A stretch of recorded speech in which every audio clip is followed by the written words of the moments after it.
보실 말씀은 요한계시록 17장 1절로 18절까지 보시겠습니다. 또 일곱 대접을 가진 일곱 천사 중 하나가 와서 내게 말하여 이르되 이리로 오라. 많은 물 위에 앉은 큰 음녀가 받을 심판을 내게 보이리라.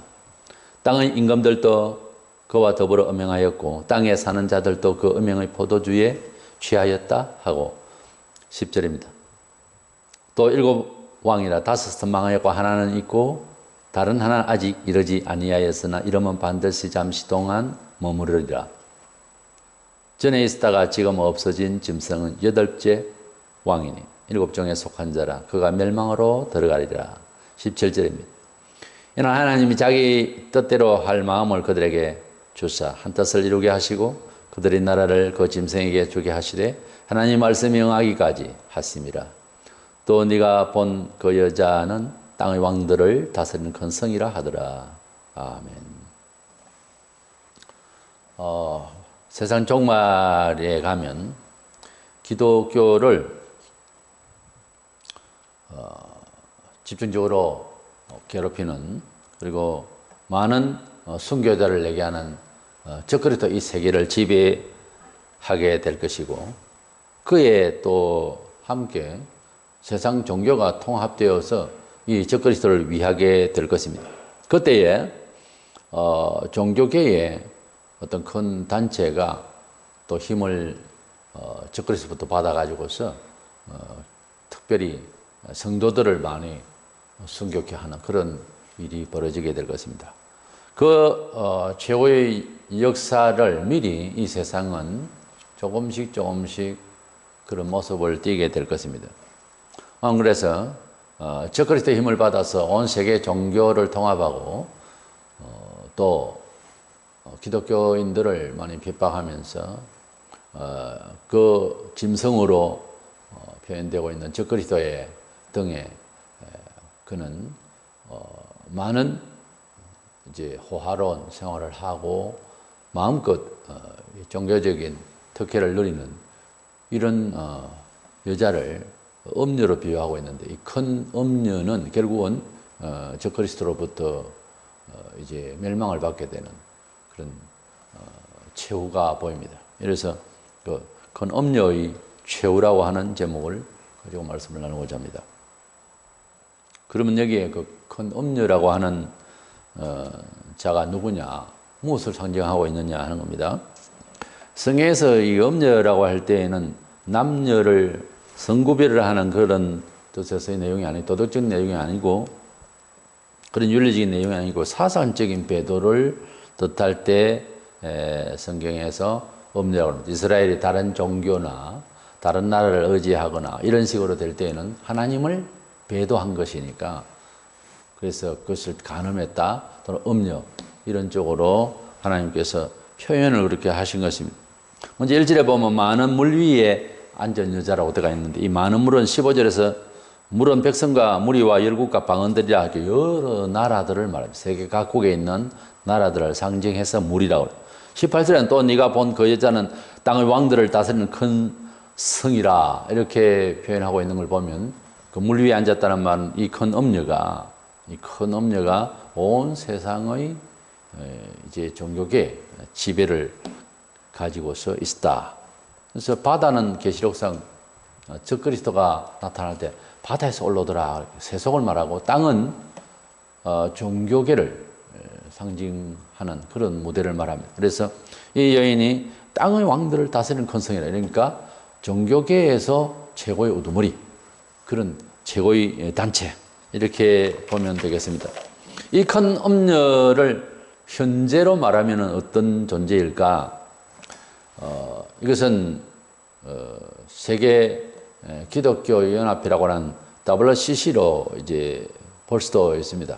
이건 처음에는 좋은 뜻에서 기독교 하나의 종교로 단합하려고 하는 뜻은 좋았는데, 그것이 엄명한 뜻이 있었더니 나중에 여러 이제 종교가 함께 어우러져야 된다 하는 이런 단체가 되어버렸습니다.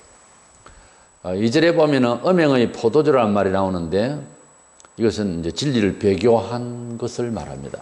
음행의 포도주. 이것은 진리를 배교한 자들의 죄악상을 말하는데요. 그래서 지금 뭐 연합회가 상당히 많습니다. 한국 기독교 안에도 무슨 연합회가 상당히 많은데, 우리가 대체로 연합을 한다고 할 때는 좀 사회성이 농후하죠. 그 연합을 할 때는 그 연합 속에서는 너무 자기 주장을 많이 낼 수가 없잖아요. 이제 다양한 이념이나 또는 그 같은 이념을 가진 사람들이라도 그 강약이 있을 겁니다. 그런 사람들 다 함께 어우러지려 하면은 너무 자기 독선적인 이런 주관을 해서는 안 되지 않습니까? 그러니까 연합이라고 하는 데는 명점이 좀 더 명확한 내용이 이렇게 생길 수가 없고, 그저 음식 같으면 뭐 섞어찌개 이런 식의 그런 성향을 가지고 있습니다. 참 조심스럽게 잘 연합을 해야 되는데, 우리들의 역사 속의 경험은 연합이라고 하면 꼭 보면 문제를 더 많이 가지고 있어요. 하나가 되어서 뜻을 하나로 가지자고 해놓고서는 오히려 본질을 벗어난 그런 외적 형태의 연합, 그런 것이 이제 우리가 지금 현재 경험하고 있는 것들입니다. 그래서 한국 기독교 사회에 여러 연합체가 있는데, 연합이라는 말을 붙이면 꼭 거기에는 이상한 문제가 생기고, 그래서 연합을 안 할 수도 없으면서 연합체제 안에는 큰 약점이 있다면 한 가지로 통일하자고 해놓고 한 가지로 통일이 안 된다고 하는 거죠. 그러나 그 한 가지 통일은 어디에 그 중량이 있고 근접하냐면 사회성이 있어요.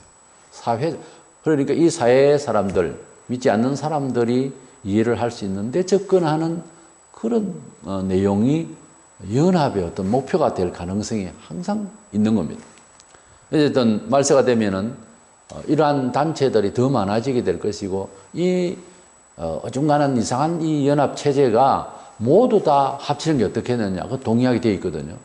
그러다 보면은 온 세계의 종교가 이제 다 뭐 바로 살고 우리가 자비와 사랑으로 살라고 했지 않았느냐, 뭐 이런 식으로 두리뭉실하게 해서 바른 사상, 바른 목표는 다 사라지고, 이래서 함께 모이는 단체 자체, 조직 자체에 대해서 의미를 두고 그렇게 해서 전체 종교를 통제할 그런 여자가 바로 이 큰 음녀라고 하는 이 단체가 되는 것입니다. 둘째로 보면 3절에 붉은빛 짐승을 탔다고 했습니다. 이 붉은빛 짐승에 대한 설명들이 나오는 걸 뒤에 읽어보면 13장 1절에 나오는 바다에서 올라온 짐승에 대한 표현하고 똑같습니다. 그러니까 적그리스도의 힘을 입고 이 종교의 모든 통제력을 가지고 있었던 여자다, 사람이다, 이런 뜻입니다. 그다음 세 번째로는 보석으로 꾸민 여자로 나오는데, 4절에는 그 여자는 자줏빛과 붉은빛 옷을 입고 금과 보석과 진주로 꾸미고 손에 금잔을 가졌는데 가정한 물건과 그의 음행의 더러운 것들이 가득하더라 그랬습니다. 이 여자의 그 모양새를 보면은 아주 화려하고, 그리고 아주 이제 자기를 돋보이게 하기 위해서 자줏빛 붉은 빛은 왕적 권위를 상징하는데, 그런 그 최고의 자기의 화려함과 권위를 표현하기 위한 옷을 입고 있는 것을 볼 수 있습니다.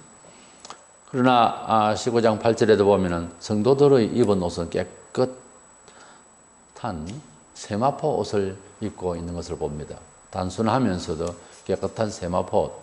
세마포 옷은 이제 회개한 자의 믿음의 옷이 되겠습니다만은, 이렇게 단순한 이런 옷을 입은 성도의 옷과 이 큰 음녀가 취하고 있는 의상과는 상당한 차이가 있습니다.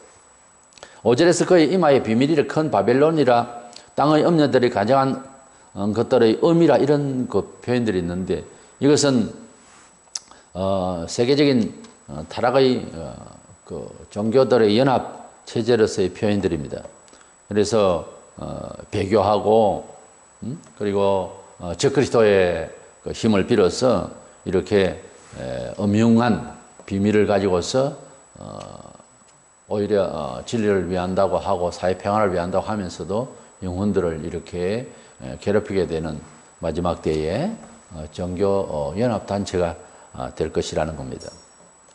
그런데 지금도 많은 교회가 이제 진리의 복음을 벗어나서 사회성을 가지는 그런 방향으로 신학이 각 교회마다 목사들의 입을 통해서 자꾸만 이렇게 복음에서 와전되는 이런 소리를 자꾸 해나가면서 세속적인 그런 모습을 띠고 있습니다. 전통을 오랫동안 수백 년 동안 이렇게 이어오는 이런 단체들도 이제 세속화되어지는 쪽으로 이제 전환을 하는. 그런데 그것은 웃기는 게 지금까지 성경에 있는 말씀을 따라서 교회가 시작되었고 그렇게 개혁을 하고 사회에 이제 말씀대로 살 수 있도록 권유하고 하는 것이 교회의 임무였는데 교회가 이것이 우리 교회 조직과 또 교회를 위한 뜻인지 아닌지를 성경에서 발췌를 하지를 않고 투표로 결정을 하려고 그래요.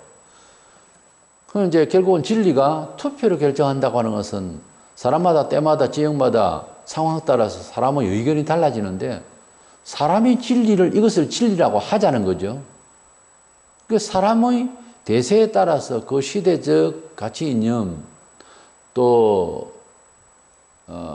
군중들이 생각하고 있는 그런 사회적 성향이 진리를 결정한다고 하는데 이러는 거거든요. 그렇게 되면은 진리 운동이 아니지 않습니까? 그럴 바에는 성경을 믿고 어떻게 살 것이냐를 연구할 이유가 없죠. 우리가 투표를 하고 오늘은 어떻게 살 것이냐를 이런 대목에서 결정합시다. 그러면 될 것 아닙니까? 이게 말이 안 되는 일이 지금 현재 계속 벌어지고 있는 겁니다. 어떻게 해서 진리를 투표를 해서 결정합니까? 이게 말이 안 되는 이런 짓을 계속 해나가다가는 이와 같은 큰 음녀의 이제 단체 안에 소속이 되게 되고 결국 묻어 살게 되는 그런 존재가 되는 거죠. 지금도 이미 버르심을 입었다고 하는 목사와 그리고 많은 교회 중직자들도 세속화된 상태에서 의견을 제시하고 그리고 결론을 내리고 이런 교단과 그리고 목사와 단체들이 있습니다. 이러다 보니까 뭐 제대로 이런저런 분석이 안 되는 평신도들은 그냥 따라가야 되니까 영혼을 죽였다 살렸다 이렇게 할 수 있는 아주 목사의 직이라고 하는 것은 교회는 세상을 향해서 대단히 중요한 하나님 심판을 대신하는 곳인데 그걸 함부로 그러고 있다는 거죠. 그리스도 메시아 예수를 죽일 때에 제일 앞장서서 분노하고 백성들을 열광시키고 그래서 분노케 하고 이렇게 엉뚱하게 만든 사람은 종교 지도자들 그랬습니다. 그러니까 백성들은 그 뭐 따라가는 것밖에 더 있습니까? 그래서 그 형벌로 이스라엘은 완전히 날아갔죠. 완전히 파괴되고 거의 2000년 동안 국호를 잃어버리고 세계 각국에 흩어져서 살았던 이런 비운의 그런 하나님의 징벌 가운데서 살았던 이스라엘을 우리가 역사적으로 보고 있습니다. 그거는 이스라엘의 우연한 어떤 역사적 일치가 아닙니다. 개인 성도에게도 우리에게도 교회 안에서도 마찬가지입니다. 개인적으로들 다 예수 믿어도 삶의 과정은 다 달라요. 하나님을 그런 식으로 함부로 이렇게 작용된 생각을 가지고 살면은 열매가 좋지 않습니다. 하나님을 사랑하되 목숨을 가지고서 마음을 다하고 온 정신을 다해서 섬기라고 했는데 그럼 뭐 인간적으로 투표해서 결정하고 그런 식으로 해도 금방은 안 죽어요. 아담과 하와가 먹지 말라 먹으면 죽는다는 동산중앙에 있는 실과를 먹고 금방 죽은 것은 아니에요. 나중에 죽었죠. 그리고 후손들이 이렇게 고생을 하는데 결국 우리가 금방 이제 징벌이 없으면은 두려움이 없이 그렇게 이제 교만한 마음을 가지고 하나님 뭐 괜찮기에 하나님 그냥 두지 않겠느냐 이런 식으로 생각을 하고 계속 진리를 벗어나는 행동을 하다 보면 안 좋은 때가 오는 거죠. 지금 현 한국 교회의 사정이 그동안에 교회가 공적으로 사회에 누를 끼친 일이 굉장히 많습니다. 공적으로 회개한 일 없어요. 지금도 계속 그대로 있고 그러니까 매를 많고 정치가 혼란스럽고 국내의 모든 문화적인 여러 가지 또는 정서상 엉망이 되어 있고 불안한 거예요. 우리가 교회가 처음에 깔끔하게 남이 보든 안 보든 교회가 세상이 이해하든 안 하든 교회는 교회들의 모습을 지키려고 무던히 기도하고 회개하고 하던 초대교회는 사회에 오히려 비판을 받는 가운데서 빛이 되었어요. 안정되고 발전하고. 근데 지금 뭡니까? 교회는 세상을 닮아가려고 그러고 다 하나님 축복해 주신 것을 관리하지 못하는 이 세상에 삐뚤어진 것을 자꾸 닮아가려고 하고 모든 문화가 교회 안으로 막 들어오고 있습니다. 교회에서 밖으로 보여줬는데요. 옛날에는. 이런 식으로 되니까 지금 한국 교회 그리고 일반 사회 이 사회가 상당히 혼란종에 있는데 이 원인이 뭘까? 지역적으로 찾지 말고 교회가 하나님 앞에서 잘못했기 때문에 그런 거예요. 사실은. 그 말세에 가면 이런 거짓된 배교단체의 특별히 기독교를 핍박하는 진리를 핍박하는 이런 단체가 있을 때는 그 사회도 살기 어려워질 겁니다. 꼭 이상하게 바깥은 엉망인데도 안은 뭐 잘하고 있는 것처럼 말하는 게 이런 작용된 단체들이 하는 짓거리예요. 네 번째 보면 그는 큰 음녀는 성도의 피에 취한 자라 그랬어요. 특히 큰 음녀는 6절에서 내가 보면 이 여자가 성도들의 피와 예수의 정인들의 피에 취한 자라 선교를 많이 시켰다는 거예요. 왜냐하면 이런 사회적이고 적그리스도가 원하는 그런 정치 행태로 가려고 하니까 종교도 옳은 소리를 하는 사람은 그냥 안 된다는 거죠. 그래서 뭐 번유를 한 적도 없고 성경에 보면 그냥 죽이는 거예요. 이래서 많은 성도들이 죽게 될 것이라. 무서워서 어떡해. 그때 되면 하나님께서 믿음을 주실 것입니다. 무슨 세상에 미련이 그렇게 많습니까? 천년을 살고 싶어요? 이 험악하고 누추하고 거짓되고 이 안 좋은 세상에 뭘 그렇게 오래 살고 싶어요? 주님 오라 하시면 빨리 천국을 갈 수 있도록 각오를 가지는 마음으로 지금 이 세상도 살아야 할 줄 믿습니다. 우리 성도는 그렇게 살아야 돼요. 세상을 우리가 잘 살게 하기 위해서 만들어진 교회가 아닙니다. 그렇다고 세상을 무시하자는 건 아니에요. 있는 동안은 덕행을 끼치고 우리 하나님 영광을 돌리기 위해서 사는 것뿐이지만 이 세상을 천국으로 못 만들어요. 사람은. 안 됩니다. 정치를 아무리 바꿔보세요. 문화를 아무리 바꿔보세요. 아파트 평수를 아무리 늘려보세요. 그거 가지고는 영혼의 평안을 경험할 수가 없어요. 큰 남녀가 예수의 정인들이 피에 취한다는 말은 바로 성도들을 엄청 죽일 것을 예고하고 있는 것입니다. 7절에서 12절에 대한 설명을 보면은 적그리스도에 대한 설명으로 쭉 나옵니다. 이 적그리스도를 타고 그래서 이 적그리스도의 이 점성에 얹혀서 온 세계 종교를 이제 지배하고 그리고 성도들을 죽이는 이런 여자가 바로 큰 음녀입니다. 10절에서 또 7 왕이라 5은 망하였고 하나는 있고 다른 하나는 아직 이르지 아니하였으나 이러면 반드시 잠시 동안 머무르리라. 이 말이 무슨 말씀인가 하면 7 왕이라 5은 망하였고 하나는 있고 5은 망하였고 하는 건 역사적인 그런 그 설명인데 애국과 아수르와 바벨론, 메드파사, 헬라 이 5 국가는 그동안에 이스라엘 대적으로서 나라들에 다 왔다가 갔고 요한 당시에 하나는 있고 요한 당시는 로마를 말합니다. 사도 요한 당시에도 이미 로마가 지배를 하고 있었던 상황이니까 그래서 기독교가 로마 지배하에 있는 유대 사회에서 시작됐으니까 그때 하나는 있고 하는 이 로마는 바로 구약의 다니엘서와 기타 예언되어 있는 그런 마지막 때에 나타날 그야말로 메시아 오기 직전부터 이렇게 지배를 하게 되는 이런 나라로 이렇게 예고되고 있는데 이 나라가 이제 이스라엘의 최적대국으로서 그 당시에 지배를 하고 있었어요. 그 나라가 나중에 또 없어지고 7번째 나라를 다른 하나는 이제 이르지 않는데 이러면은 잠시 동안 머물게 될 것이다. 이런 말인데 다른 하나는 적그리스도국을 말해요. 그래서 7번째 나라는 그동안에 애굽에서부터 로마까지 있었던 6개국의 모든 힘을 배나 몇 배나 더 이제 힘을 낼 수 있는 그런 무서운 단체의 적그리스도국으로서 말세에 연합국이 나타날 것으로 봅니다. 근데 많은 사람들이 이제 사상적으로 그리스도를 대적하는 사상들을 말한다 이렇게 말하지만 사상은 뭐 옛날이나 지금이나 늘 사상은 그대로 있는 거다. 이것은 하나의 기관을 말하는 건데 적그리스도국을 봅니다. 그 중에서 연합 대통령이 나올 건데 11절에 보면 8번째 왕이라 이런 말이 나옵니다. 그러니까 7번째의 하나님 백성의 대적국이 나타나게 되고 거기에서 연합국이 되니까 그 나라의 왕이 대표로 뽑힐 때는 8번째 왕이라는 그런 뜻이죠. 이거 그렇게 많이 복잡한 이야기는 아닙니다.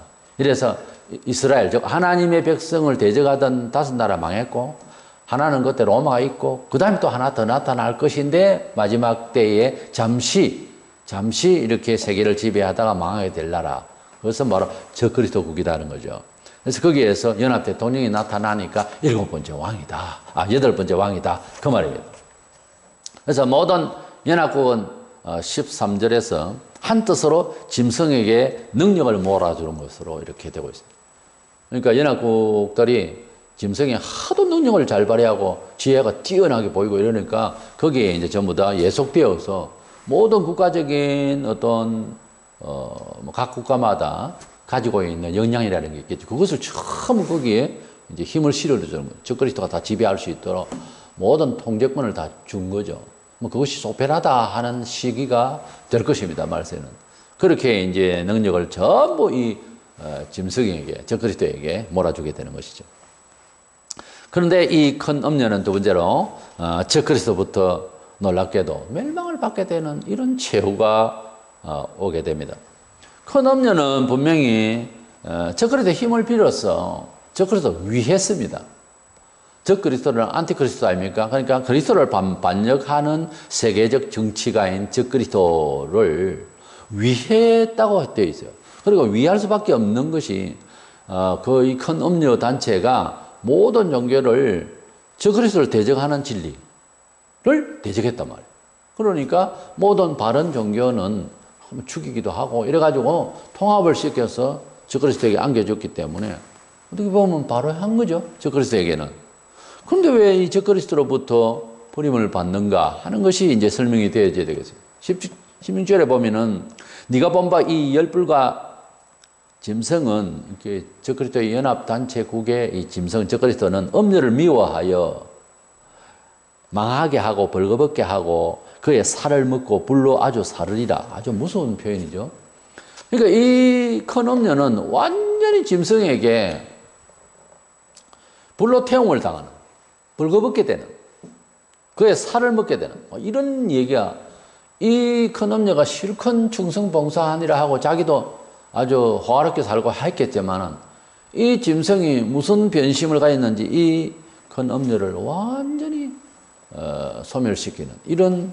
그래서 이 큰 음료는 믿었던 적그리스도로부터 완전 배신을 당했다. 왜? 본인이 배신을 했어요. 본인이 진리를 배신하고 본인이 벌써 거짓된 생활상을 살았으니까 그렇게 되는 거예요. 마귀는 거짓의 아비라고 요한복음 8장 44절에 말씀하고 있습니다. 이 세상은 알고 보면은 에베소 2장 2절에 보면 공중권세 잡은 자인 사탄이, 이렇게 짐승이, 마귀가, 용이 이 세계의 어둠의 영역을 지배하는 걸로 되어 있어요. 그러다 보니까 사람이 지금까지 교육을 한다 그러고 100년 전에 교육보다 지금은 많이 뛰어났다 그러고 이렇게 생각하겠지만 그게 아니고 시작부터 이 세상은 사단이, 악령이 이 세상을 사실은 정치, 경제, 사회, 문화에 조용히 사람들을 이끌어가고 있어요. 그러니까 로마 3장 4절에 사람은 다 거짓되다라고 하는 이 천명은 사람 자신의 능력과 지혜가 아니라는 거죠. 그걸 부정하려고 하지 않습니까, 세상은? 예수 그리스도께서 하시면 내가 곧 그 길이요, 그 진리요, 그 생명이에요. 요한복음 14장 6절에 예수께서 말씀을 하셨는데 예수 외에는 천하에 구원받을 만한 다른 이름을 주신 일이 없다고 사도행전 4장 12절에 말씀하셨는데 예수 외에는, 즉 하나님의 아들이 오셔서 죄인인 우리와 연결해서 세상의 바른 이해, 인간이 무엇이며 사후는 어떻게 되며 하는 모든 말씀들을 주신, 중간 역할을 하신 중보자 예수 외에 다른 선생들이 많은 이 세상의 모든 학문과 추측과 역사의식은 아니라는 거죠. 이 개념이 성도들은 빨리 정착을 해야 됩니다.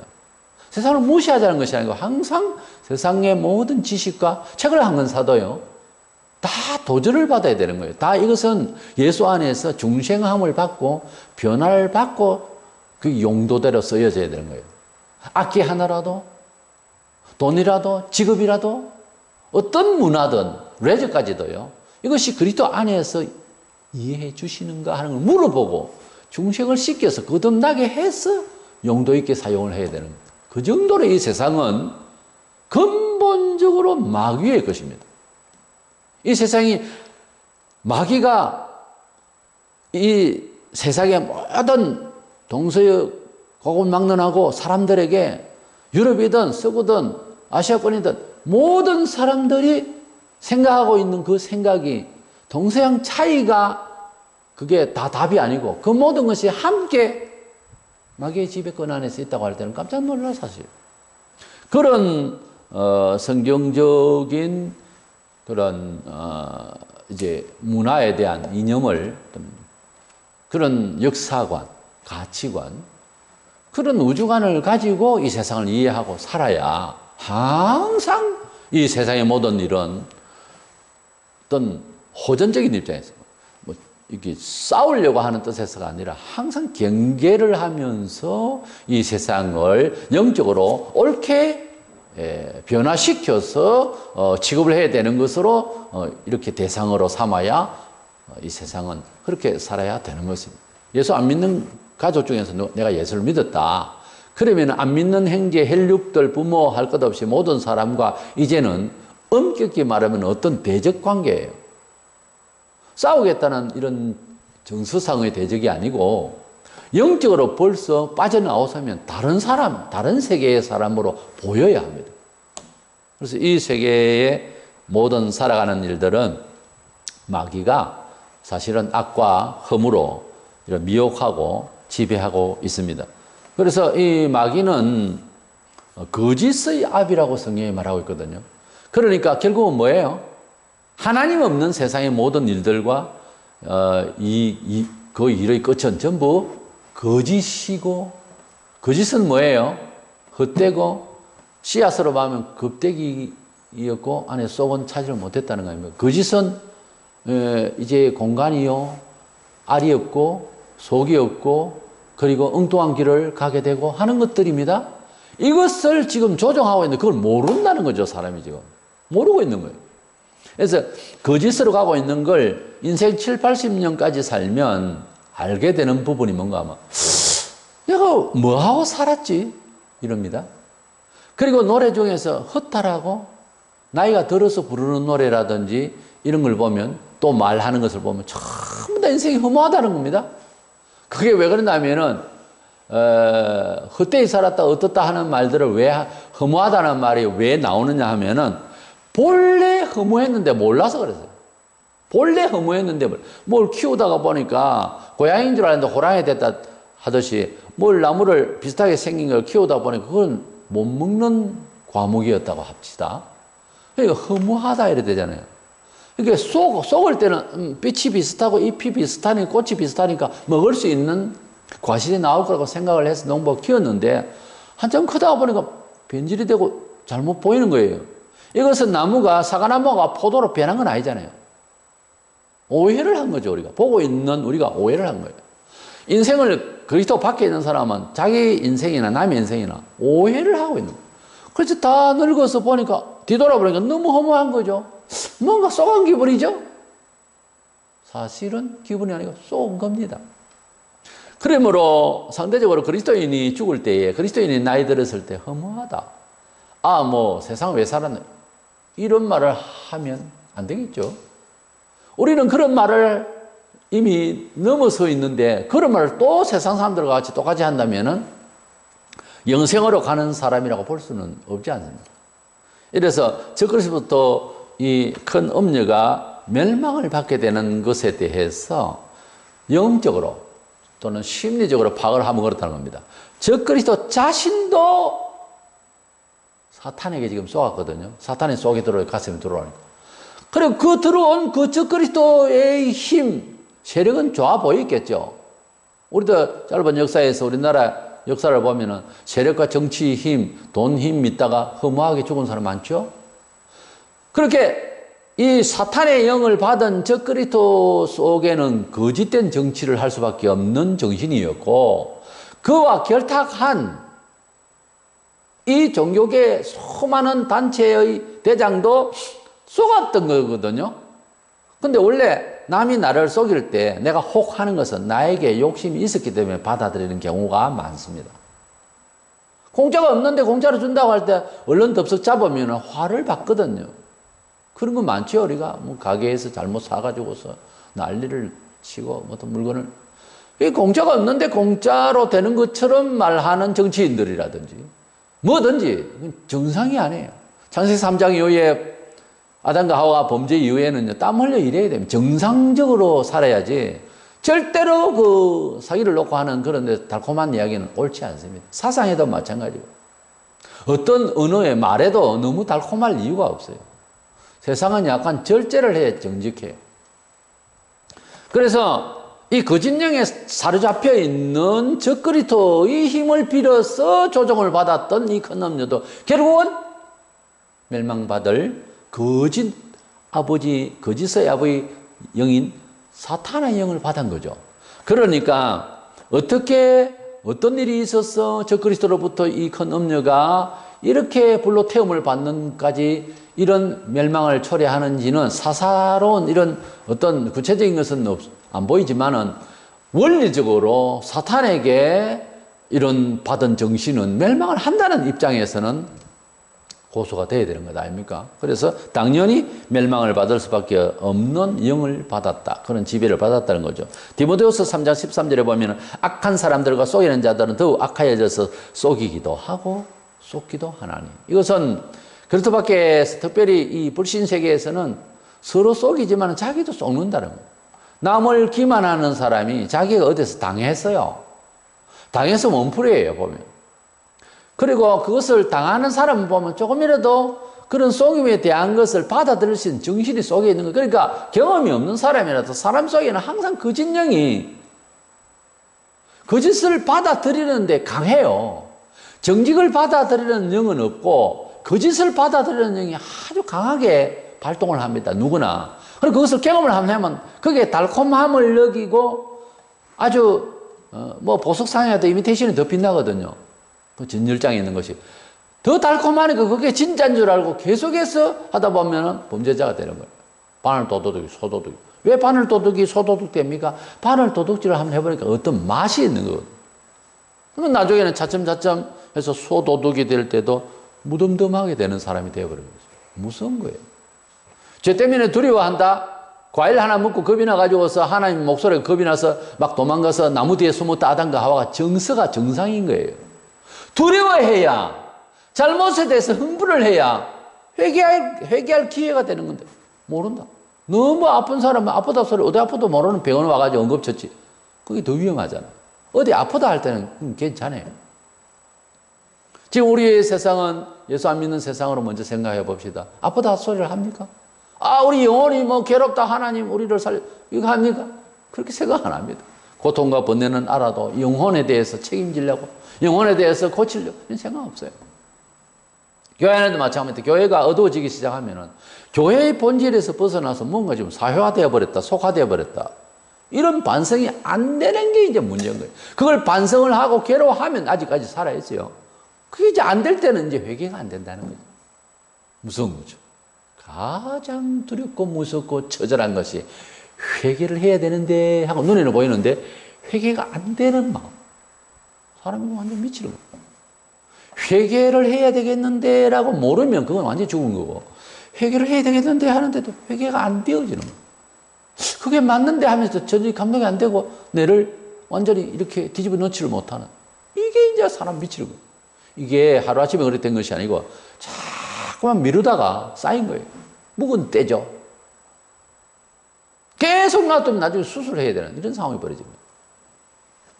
17절에 보면 하나님의 이런 악한 종교단체들이 이렇게 활동하게 되는 것도 하나님께서는 이 사탄을 자기 장종에 붙들고 필요한 만큼 사용을 한다는 거죠.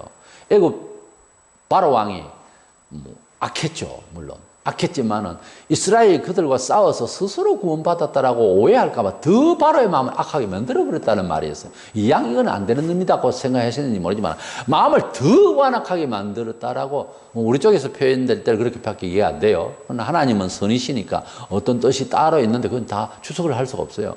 하나님께서 이스라엘을 완벽하게 스스로는 구원받을 수 없는 악한 왕으로 만들었다는 거죠.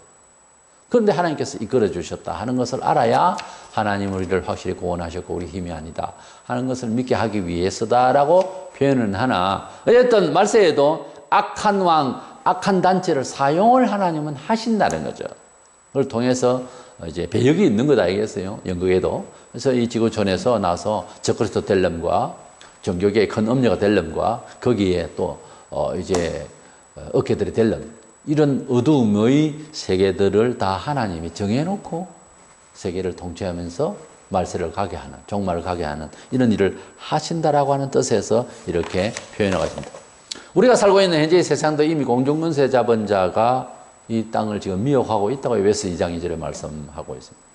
그리고 벌써부터 교회 안에는 수번 침해를 했는데 중세기에 종교가 이제 말씀으로 돌아가자 우리가 인간적에 대해서 또 종교 개혁을 했어요. 물론 캐톨릭에서는 종교 반란이라고 해요. 얘들은 회개 안 해요. 루트가 그렇게 해서 많은 사람들이 이제 회개를 하고 이제 새 종교가 그러니까 기독교로 변신을 하는 무리가 있었지만 그래도 캐톨릭 그대로 계속하고 있는 거예요. 우리는 종교 개혁이라 하고 자기들은 종교 반란이라고 달리 아예 그렇게 써붙여놨어요.